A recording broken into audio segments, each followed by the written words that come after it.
예, 증시 전망대 방송 시작하겠습니다.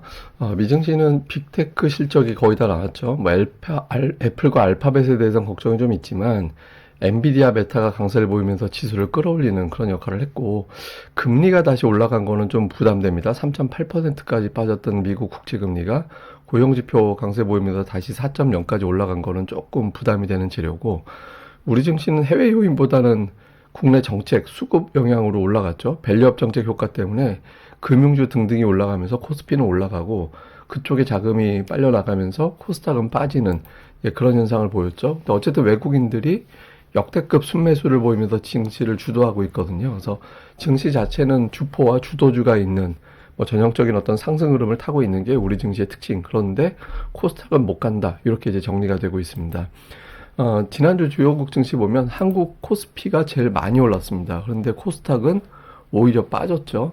해외 쪽에서도 보면 뭐 중국하고 홍콩 빼놓고는 대체로 뭐 약간 올라가긴 했는데 코스피가 두드러지게 올라갔고 너무 강하게 올라가니까 코스닥을 팔고 코스피로 가자. 그러니까 이런 현상이 나오면서 코스닥은 또 주요국 증시 중에서는 또 특이하게 빠지는 그런 현상이 나타났죠. 그런데 이제 증시는 뭐 더 올라갈 수 있다. 뭐 이런 어떤 전망들이 계속 나오는 것 같습니다. 이건 어떤 표냐면 미국이 사상 최고치를 매년 경신하는 사이클. 그러니까 그 다우지수 기준으로 올해 최고치, 내년에도 또 최고치, 그 다음에도 최고치. 이게 미국은 2009년 이후에 다우지수 기준으로는 매년 최고치를 경신하고 있대요. 근데 이게 그 전형적인 어떤 강세 사이클에서 나오는 현상이라고 하거든요. 그래서 미국 증시 자체는 그냥 강세장이다. 그러니까 이렇게 이제 보고 있는 시각이 우세하고, 또 특히 1월에 올랐잖아요. 1월에 플러스로 마감이 되면 연간으로 16.8% 올라간다. 그리고 상승 확률은 89%. 1월에 하락하면은 연간 상승 확률이 50%로 떨어지는데 지금은 거의 90% 가까이 확률로 올해 미증시는 플러스로 마감할 확률이 높다. 이렇게 보고 있는 거거든요. 그래서 외부 환경은 그렇게 나쁘지는 않습니다. 근데 이제 종목들별로 보면 제가 연이어 설명드릴 텐데, 일단 미국을 끌고 올라가는 거는 엔비디아. 엔비디아를 비롯해서 뭐 메타가 또 지난주에 강세를 보였잖아요. 그리고 이제 자동차주가 되게 강하게 올라갔고, 약한 거는 뭐 애플, 대번에너지, 마이크론 이런 거 정도가 약했는데, 우리 증시 같은 경우는 이제 미증시하고 좀 따로 놀았죠. 그러니까 코스닥은 뭐 대부분 종목군들이 하락하는 이제 그런 모습을 보였고, 반면에 이제 코스피 같은 경우는 금융주, 현대차, 포스코 이렇게 저 PBR주로 분류가 되는 종목군들이 초강세를 보이고, 삼성전자 약간 오르고 하이닉스는 좀 빠지고, 그러니까 이렇게 이제 구분이 됐습니다. 그래서 미증시대로 우리 증시가 움직였다기보다, 왜냐면 엔비디아가 강하게 올라가면 하이닉스도 딸려가야 되는데 우리 같은 경우는 완전히 다른 어떤 게임이 벌어지고 있다라는 게 확인이 되고 있는 거죠. 근데 이제 이번 주에 조금 걱정스러운 걸 좀 생각을 해보면, 너무 좋은 것만 보는 것보다 같이 좀 볼 필요가 있죠. 미국의 국채 금리가 다시 튕겼습니다. 3.8%대까지 내려갔다가 고용지표가 나오면서 4%대까지 올라갔는데, 이 고용 비노급 일자리가 35만이 나와버렸거든요. 그래서 고용이 너무 뜨거우면 금리를 안 내린다. 자, 그래서 고금리가 유지될 것 같아. 이런 것 때문에 빠졌거든요. 근데 지금 사실 고용지표 해석에 의미가 있나 싶은 게, 이게 어떤 데이터냐면 이제 일반인들한테 설문을 하는 거예요. 그러니까 지금 일자리가 부족합니까? 넉넉합니까? 물어보는데 넉넉해요 라고 답한 사람이 45.5%, 부족해요 9.8%. 그러니까 두 응답자의 편차가 35.7%나 되거든요. 그러니까 지금 미국 일자리가 풍부한 거예요. 그러니까 쉽게 고용이 확 꺾이지는 않을 것 같다. 지금으로서는 드라마틱하게 고용이 꺾이지를 않을 거기 때문에, 그러니까 이거 가지고 뭐 금리 이렇게 전망하는 게 무슨 의미가 있나 싶거든요. 그래서 시간당 임금의 추이, 그리고 이제 인플레이션, 또 이제 그런 어떤 인플레이션 수치 자체를 가지고 집중적으로 봐야지, 고용 지표만 놓고 오면은 뭐 금리는 영원히 안 빠질 것 같은, 예, 그런 분위기다, 이렇게 봐야 됩니다. 그래서 너무 고용에 이제 집중할 필요는 없는 것 같고요. 그리고 또 하나는 금리가 계속 올라가는데 미국이 강세를 보이잖아요. 이거 갖고 이제 걱정하는 게 있죠. 근데 잘 보면 미국의 국채 금리가 빠질 땐 당연히 올라가는데, 올라갈 때도 이렇게 올라가는 종목이 있습니다. 엔비디아인데, 이게 이제 왜 그러냐면 현금 창출 능력이 워낙 탁월한 기업들이다 보니까 금리가 높을 때는 이런 기업들이 더 자금을 끌어들이는 그런 역할을 하잖아요. 그래서 금리가 무섭게 올라가지 않는 한, 제가 늘 기준으로 말씀드립니다만은 10년물 국채 금리가 4.2%를 넘어가지 않는다면, 그러니까 미증시는 빅테크에 의해서라도 쉽게 꺾이지는 않을 것 같다. 이렇게 볼 수 있죠. 그럼 빅테크가 꺾일 거냐? 이게 이제 어떤 데이터냐면 요즘은 빅7이라고 안 하고 빅6로 하더라고요. 테슬라가 여기서 이제 이탈했다라고 해서. 근데 올해 예상되는 수익의 증가폭이 1조 7천억 달러, 거의 1조 8천억 달러 정도 되는데 내년에도 여기서 또 2조 달러가 증가된다라는 거예요. 그러니까 이 6개 빅테크 기업들을 뽑아놓고 보면 그래서 실적이 뒷받침하고 있는 거라서 버블이 아니다. 그래서 미증시는 쉽게 꺾이지는 않을 것 같다. 뭐 금리가 엄청나게 폭등하지 않는 한 좀 빠지진 않을 것 같다라는 전망이 최근까지는 좀 우세한 것 같습니다. 자, 우리 증시는 저 PBR주들 초강세가 나타나고 있죠. 이게 무슨 테마주 같아요. 무슨 뭐 어버브 반도체나 막 예전에 어떤 테마주 올라갈 때 차트가 이렇게 나오잖아요. 금융업종, 증권업종, 운수장비업종인데 이 종목들 PBR을 보면 전기가스 뭐 0.3, 건설 0.4 이렇게 나오는데 금융 0.5, 증권 0.45, 보험이 0.46 정도 되거든요. 그러니까 운수장비 같은 경우도 0.8 정도. 근데 자동차주 같은 경우는 이거보다 조금 더 낮죠. 운수장비는 조선까지 합친 거니까 조선주도 사실 PBR은 낮은 편입니다.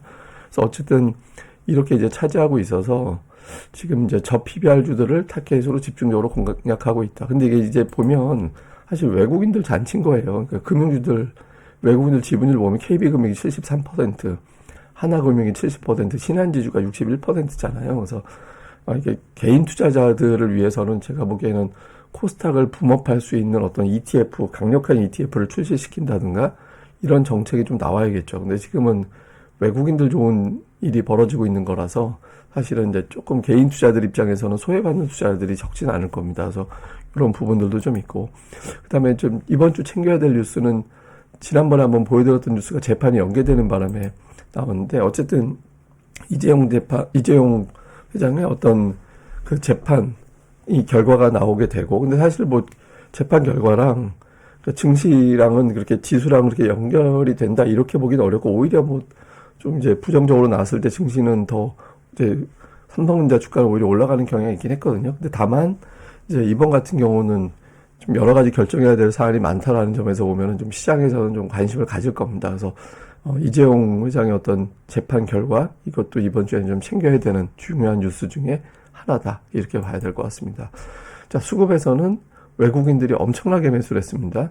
3조 6천억 원. 근데 저거를 주 후반에 매수한 거라서 이제 외국인들이 뭐 무지막지하게 매수하고 있는 건데 아시아 증시에서 우리나라만 유일하게 올해 들어서 한 주도 빠지지 않고 매수가 이어지고 있어요. 근데 이게 이 데이터는 매주 목요일부터 수요일까지로 이제 데이터를 내는 자료거든요. 근데 EPFR이라든가 주요 글로벌 펀드 자금 종량은 그렇게 계산을 합니다. 근데 목금에 외국인들이 집중 매수했잖아요. 그래서 아마 다음 주에 집계되는 거는 우리나라가 저 아시아에서 외국인 매수가 가장 세게 들어온 나라로 집계가 될 것 같습니다. 그래서 어쨌든 외국인이라는 주포가 있다. 이거는 이제 중요한 어떤 변수가 되는 거죠. 어떤 종목 매수했나 봤더니 삼성전자는 뭐 기본적으로 한 6천억 들어간 게 있고 자동차, 금융, 유통, 삼성바이오 이런 종목군들이 매수 들어가서 이제 밸류업에 충실한 그런 매매를 보이고 있고 기관 같은 경우는 자동차, 금융, 지주회사 이런 어떤 종목군들 역시 이제 밸류업, 저 PBR 이쪽에 집중하고 있고요. 그 다음에 코스닥에서는 외국인 투자들이 제약바이오 외에는 업종별로 좀 골라 잡는다. 네, 이런 느낌이 좀 있고요. 기관 투자자들 같은 경우 1, 2위가 이제 에코프로 그룹, 그 다음에 이제 제약주, 반도체주 선별적인 매수. 그래서 이게 사실 빅3잖아요. 코스닥에. 시가총액 놓고 보면. 그래서 이런 종목들에 대한 매수세가 좀 이어질 가능성도 현재로서는 좀 있어 보입니다. 자, 시장을 총정리해서 내용을 정리해보면 국채금리 다시 올라간 거는 부담이 됩니다. 그래서 국채금리가 미국 10년물 기준으로 이번 주에 다시 내려오는지 볼 필요가 있고, 다음에 빅테크 실적 발표가 종료가 됐습니다. 그래서 여기서 이제 나스닥이 더 갈 거냐, 아니면은 이제 가치주, 금융주를 비롯해서 미국의 가치주들 이런 것들이 움직일 거냐. 이게 이제 지금 우리 증시에서는 저 PBR이 워낙 강합니다만은 가격 부담이 좀 있다 이렇게 느끼는 투자들은 또 다른 거 뭘 사지 이렇게 고민할 수 있는 시점이라서 그러니까 미 증시에 어떤 업종이 가는지도 좀 참고가 될 겁니다. 그리고 우리 증시에서는 그 금융주를 비롯해서 이런 가치주들이 회복세를 보이면서 초강세가 나오고 있죠. 그래서 이제 계속 독주를 할 거냐, 아니면 이제 이 중에서 일부 자금은 이제 가치 투자 이외에 이제 단기성으로 보는 자금도 좀 일부는 들어가 있다라고 보여지거든요. 그래서 이게 이제 다른 쪽으로 좀 넘어오는지 요것들도 좀 볼 필요가 있고요. 그다음에 개인 투자자들이 지난주에 역대 최대 규모로 하루 순매도를 했거든요. 그 다음에 증시가 어떻게 됐는지 이제 통계를 봤더니 그 2008년 이후에 역대 외국인 투자자들이 순매도 규모 탑10 이걸로 봤습니다. 그래서 5거래일 이후에 어떻게 됐나 봤더니 5번 오르고 1번 중립, 3번 하락했고요. 10거래일 이후를 봤더니 6번 오르고 3번 빠졌거든요. 그래서 개인들이 순매도하고 나면 증시가 추가적으로 올라가는 확률이 조금 더 높긴 한데 뭐 그렇다고 이제 엄청나게 증시가 올라갔거나 이제 그런 건 아니라서 이제 외국인들이 또는 이 다음에 외국인들의 스텝이 어떻게 되느냐가 더 중요한 것 같습니다. 그래서 개인들이 순매도하고 나면 5일, 10일 이후에 증시는 나쁘진 않았다. 그런데 외국인들이 어떻게 더 하느냐에 따라서 증시가 올라가느냐 내려가느냐에 더 큰 영향을 주기 때문에 이번 주에도 외국인들의 행보를 더 주목해 보는 게 중요할 것 같습니다. 뭐 자세한 건 제가 또 계속해서 내용이 나올 때마다 방송을 통해서 전달해 드리겠습니다. 유튜브 방송 시황맨TV 구독하기와 좋아요까지 꼭 부탁을 드리겠습니다. 그리고 오늘은 제가 테스트 삼아서 팟캐스트 방송하고 유튜브 방송하고 동시에 한번 해봤거든요. 그러니까 이후에는 이렇게 할지는 잘 모르겠는데 테스트로 오늘은 그렇게 진행됐으니까 그런가 보다 또 이해해 주셨으면 좋겠습니다. 그럼 저는 또 다음에 뵙겠습니다. 이 방송 구독하기, 좋아요 꼭 부탁드립니다. 감사합니다.